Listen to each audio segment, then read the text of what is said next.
आनंद जी महाराज की जय। सद्गुरु मौनी बाबा भगवान की जय। स्यो हम आगे की कथा सुने। वर्षों पहले पथवारी में एक झोपड़ी डलवाई गई थी। उसमें मौनी बाबा रहने लगे। उस समय उनके पास कमंडल न था। वे एक छोटी सी मिट्टी का बर्तन रखते थे। ये बच्चे उनके चरण छूते प्रसाद मांगते। वे बच्चों को बर्तन में से प्रसाद निकाल कर देते।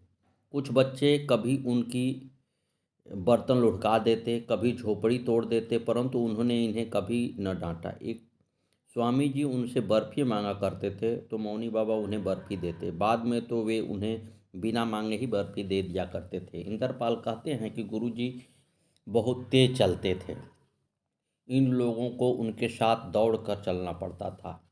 वे बताते हैं कि बनवारीपुर के एक दिगंबर नामक मौनी बाबा के भक्त थे। एक दिन मौनी बाबा उनके घर पहुँचे और कहने लगे, अरे कहीं मत जाना, हम तो तेरे घर आ गए हैं, यहीं पूजा कर लेना। दिगंबर शायद इनकी बात को ठीक से न समझ पाए। वे बुलंदशहर गए और रास्ते में ही मार दिए गए।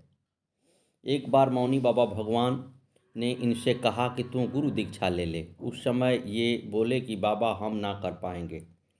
उसके 10 वर्ष बाद इन्होंने दीक्षा ली। मौनी बाबा इन्हें गुरु मंत्र इनके ट्यूबवेल पर देख कर आए थे।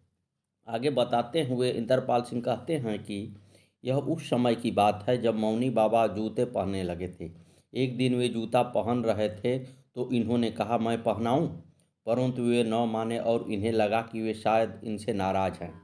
उसी रात मौनी बाबा इनके सपने में आए और बोले, ले ऐसे ही मर जाएगा, ले पहना ले जूता। फिर उन्होंने बाबा को सपने में जूता पहनाया। शुरू शुरू में इंद्रपाल की दिहाड़ी में नौकरी लगी थी। ये सोचते थे कि ये नौकरी छोड़ दूं। ये मौनी बाबा से पूछते तो वो मना कर देते, ना यहीं में लग जाई। 9 वर्ष बाद ये यहीं परमानेंट हो गए। बाद में गुरु भगवान ने बताया कि तू नौकरी छोड़ देता तो तेरी और कहीं नहीं लगती। एक बार इंद्रपाल मौनी बाबा से मिलने सलेमपुर पद्म सिंह के यहाँ गए। वहाँ कोई मौनी बाबा के कैलेंडर छपवा कर लाया था। ये दर्शन करके वापस लौट रहे थे। लौटते समय मन ही मन कहते आ रहे थे कि हमें न मिला कैलेंडर। इनके मन की व्यथा को मौनी बाबा ने जान लिया और उन्होंने पीछे से रघुवीर मास्टर जी के हाथ इनके लिए एक कैलेंडर भिजवाया। बनवारीपुर गांव के विजेंद्र सिंह के घर के बच्चे मौनी बाबा के पास आया जाया करते थे। वे सभी मौनी बाबा के प्रेम को याद करते हुए बताते हैं कि उस समय हम छोटे छोटे थे। मौनी बाबा ने इनके अलग अलग नाम रखे थे। वे मनोज को गोपाल जी कहा करते और बहनों को मौड़ी मौड़ी कहा करते। वे इस बच्चों से कहते, अरे हमारी रजाई में बिल्ली आ गई हो, इसे भगा दी हो, म्याऊं म्याऊं कर रही है। फिर कहते, ढूंढा बिल्ली। वे खुद ही बिल्ली की आवाज़ निकालते और अपने हाथों को रजाई के अंदर कभी इधर कभी उधर करते। अरे बिल्ली इधर हुई हो, अरे उधर हुई हो। ये बच्चों से खूब खेलते। कभी कभी पहेली पूछा करते। एक पहेली पूछी, मुर्गा चलते चलते थक गया, लाओ चाकू काटें इसकी गर्दन। फिर चलने लगा। बच्चे न बता पाए तो फिर आप ही बताए, अरे पेंसिल हुई हो। मौनी बाबा इनके लिए 11 बिल्ले लॉकेट लाए।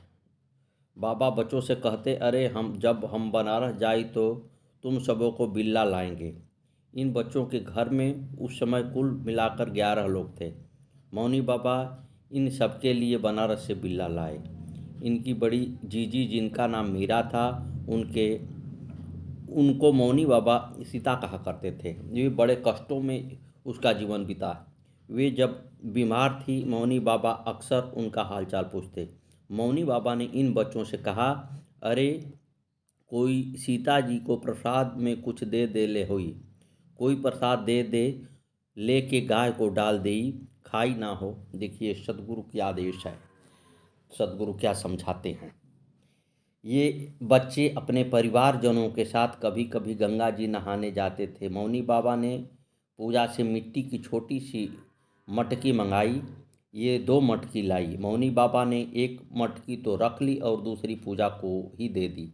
पूजा ने जो मलसा मौनी बाबा को दिया था उसमें उन्होंने चुनरी जैसी बांधकर हैंडल सा बना लिया और उसे अपने साथ ले जाया करते थे।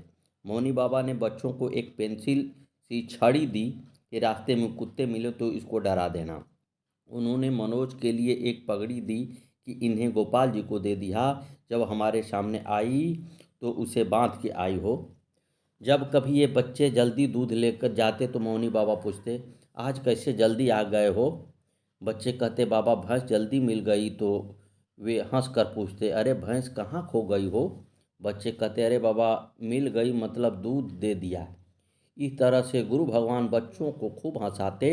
ये सब बच्चे गुरु पूर्णिमा पर आश्रम पर उनके दर्शन करने जाते, परंतु बाद में जब मौनी बाबा मिलते तो पूछते, काहे न आई गुरु पूर्णिमा पे?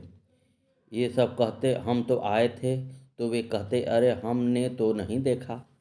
बच्चे अक्सर शाम को गुरु भगवान के पास जाते। मौनी बाबा बड़े प्यार से उन्हें बिठाते, धरती पर न बैठाते, चटाई बिछवाने को कहा करते।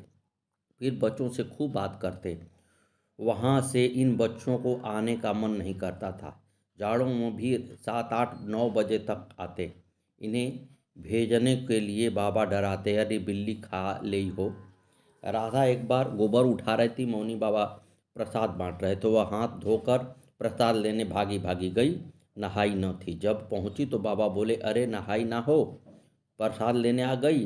राधा को बड़ा अचरज हुआ कि इन्हें कैसे पता चल गया, परंतु वे तो अंतर्यामी थे। कभी कभी स्कूल जाते हुए मौनी बाबा रास्ते में मिल जाते तो गाड़ी में बैठा लेते थे।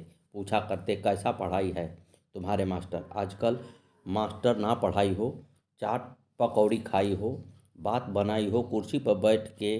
कभी पूछते, किस क्लास में पढ़ती है? पूजा कहती, बाबा 8वीं में। वे कहते, 2 महीना पहले भी 8वीं में, 6 महीना पहले भी 8वीं में। बच्चे कहते, अरे बाबा 1 साल में ही तो पास होंगे। फिर वे हंस कर कहते, अरे तो क्या अभी 1 साल नहीं हुआ? बच्चे उनकी बातें सुन सुनकर खूब हंसते। सतगुरुवे नमः, सतगुरुवे नमः, सतगुरुवे नमः। आगे की कथा कल।